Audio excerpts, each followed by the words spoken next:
Ako suda na ako ang pag-commission sa mga katikista sa solemne na paagi, pinaagi usap sa pagdapit sa presensya sa Diyos, pinaagi sa Espiritu Santo.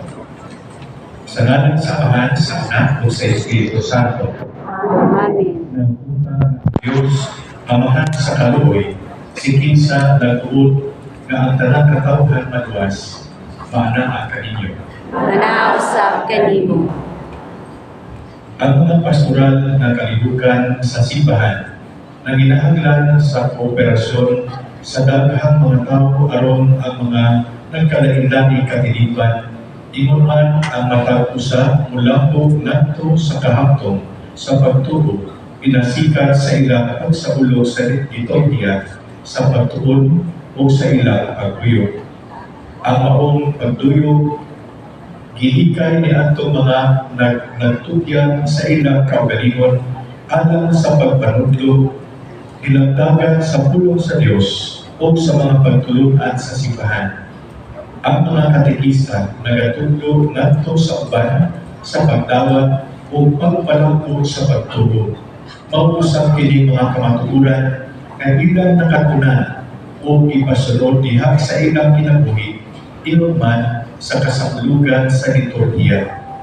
Niining atong kasabulugan karon, atong dayon ang Ginoo tungod sa iyang paghatag kanato mga katabang o mag-ampo kita nga pinaagi sa Espiritu Santo aron sila makadawat sa grasya na ilang ikinahanglan diya sa ilang pagpangalagad sa simbahan.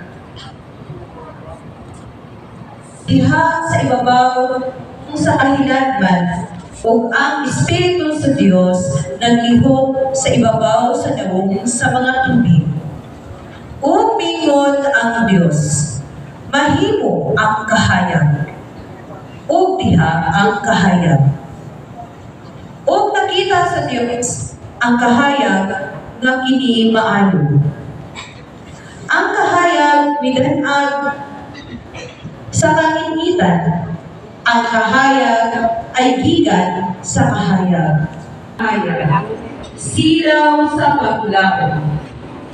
Kamu ang kahayag sa kalibutan.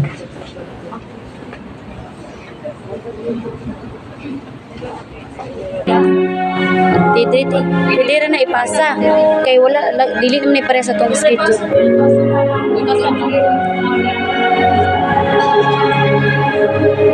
Kapasa.